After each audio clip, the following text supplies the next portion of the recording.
안녕하세요 여러분, 해커스타 조은희입니다. 자, 오늘 여러분들께 알려드릴 취업 노트 금턴입니다. 사실 사기업 같은 경우는 인턴 없이는 특히 취업이 굉장히 어렵죠. 결국에는 직무 능력을 중심으로 채용을 하고 있기 때문에 가장 중요한 스펙 중에 하나는 바로 인턴입니다. 자, 그러면 오늘은 인턴을 어떻게 내가 할 수 있는지 그 금턴을 뚫는 방법을 알려드리겠습니다. 첫 번째, 우리가 노려볼 수 있는 인턴은 일단 공기업 인턴 그리고 사기업 인턴 이렇게 두 가지로 나눠볼 수 있는데, 자, 공기업 인턴 블라인드 채용이다 보니까 실제로 내가 학점도 안 좋고 경험도 없고 대외 활동도 없고 아무것도 없어요 라고 생각하시는 분들께 일단 추천을 드릴 수 있을 것 같습니다. 그런데 많이들 하시는 말씀들이 있어요. 공기업 인턴은 공기업에만 도움되는 거 아닌가요? 사기업에는 인정 못 받는 거 아닌가요? 근데 일단 인턴을 보는 기업의 목적은 직무 능력 중심 채용 플러스 조직에서 실제로 이 사람이 적응을 할 수 있는 사람인지를 보고자 함입니다. 그래서 어느 정도 규모가 있고 체계가 잡혀있는 조직에서의 인턴 경력 자체를 싫어할 이유가 없죠. 근데 공기업은 사실 공기업 인턴이 필수는 아니기 때문에 공기업을 1순위로 준비를 하시는 분들은 필기를 해주셔야 되겠죠. NCS랑 전필 위주로 공부를 하시는 게 좋겠고요. 이건 말 그대로 인턴 경험이 필요하신 분들을 위한 겁니다. 자, 어쨌거나 공기업 인턴은 어떻게 하는 거냐?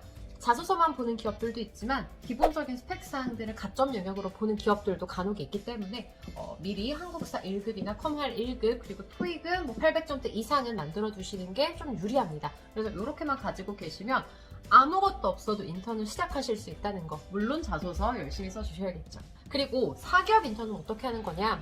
사기업 인턴 같은 경우는 보통 대기업 인턴 많이 생각하십니다. 네이버라던가 아모레퍼시픽 같은 경우는 마케팅 인턴을 대규모로 채용을 하기도 하죠. 삼성에서도 실제로 대학생 인턴십을 채용을 하고는 있는데, 여기에서 솔직하게 말씀드리면 금턴은 대기업 인턴을 두고 하는 겁니다. 그러니까 인턴 경험이 있는 분들을 인턴으로 뽑아요. 그래서 대기업 인턴을 하려면 인턴 경험이 필요하다. 따라서 대기업 인턴을 하시기 위해서는 중소나 스타트업에서부터 인턴 경험을 쌓고 계단처럼 올라가는 그런 경우가 될 수 있겠죠. 자, 그러면 중소 스타트업 인턴 어떻게 찾나? 아무나 들어갈 수 있나? 실제로 중소기업 같은 경우는 청년 고용 정책에 있어서의 어떤 혜택들을 받는 부분들이 있어서 3개월이나 6개월 정도는 체험형 인턴을 채용을 했을 때 나라에서 지원금이 나오기도 합니다. 따라서 좀 활발하게 인턴을 채용을 하고 있는 편이고요. 스타트업도 마찬가지인데요. 여기에서는 인턴으로 뽑아서 좀 이렇게 보다가 괜찮으면 그냥 아예 정규직으로 채용까지 하고 싶어 하는 그런 요량이 있는 기업들도 있기 때문에, 그런 기업들은 오히려 좀 스펙이 너무 높으면 부담스러워 하시는 경우들이 있겠죠? 대기업이랑 조금 다르죠? 우리 기업의 어떤 성격과 가치에 잘 맞는지, 우리 회사에 오래 근무할 수 있는지 이런 부분들을 같이 보고 좀 뽑기 때문에 닥치는 대로 다 쓰셔야 돼요.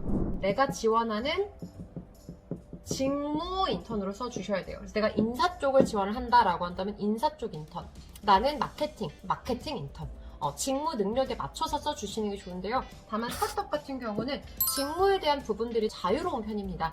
그래서 만약에 지금 인턴 뜬 게 영업직 인턴밖에 없어, 혹은 경영 지원팀 인턴밖에 없어, 근데 난 인사 쪽을 하고 싶어, 그러면 들어가셔서 업무 경력을 쌓으시면서 인사 쪽 업무도 조금 해볼 수 있을까요? 이렇게 조금 주도적으로 말씀을 해주시게 되면 오히려 더 많은 기회를 얻으실 겁니다. 그러니까 너무 걱정하지 마시고 일단은 인턴부터 시작해라. 일단 그게 중요할 것 같고요. 혹은 많은 분들이 계약직이라던가 파견직도 많이 물어보시는데요. 직무 경력으로는 굉장히 좋습니다. 인턴이나 거의 마찬가지라고 생각하시면 되거든요. 그리고 많은 분들이 계약직 6개월이다, 혹은 1년이다, 그럼 이걸 다 채워야 되지 않나요? 라고 물어보시는데, 우리나라 고용노동법 중간에 그만두셔도 무방합니다. 그러니까 너무 걱정하지 마시되, 다만 기업에서는 성실도를 보기 때문에 6개월 계약인데 2개월만 하고 그만두고 이럴 경우에는 오히려 성실도 부분에서 조금 마이너스가 될 수 있기 때문에 어느 정도 인턴 3개월 이런 경우는 좀 채워주시는 게 좋다라는 거. 물론 내가 인턴을 하다가 중간에 쓰시는 거는 전혀 문제가 없습니다. 자, 그러면 인턴은 이렇게 준비를 해야 된다. 이해하시면 되겠고요. 채용 공고 같은 경우들은 인턴도 똑같이 일반 채용들이랑 채용 포털 사이트들에서 확인을 할 수 있습니다. 그래서 매일매일 내가 생각하는 직군 그리고 내 지역 근처 쪽으로 찾아보시면서 한번 문 두드려 보신다면 취업문이 활짝 열리실 수 있을 거라고 생각합니다. 다음 시간에는 더 좋은 이슈들 알려드리도록 하겠습니다. 자, 해커스잡 유튜브 구독, 좋아요 눌러주시고 알림 설정도 부탁드릴게요.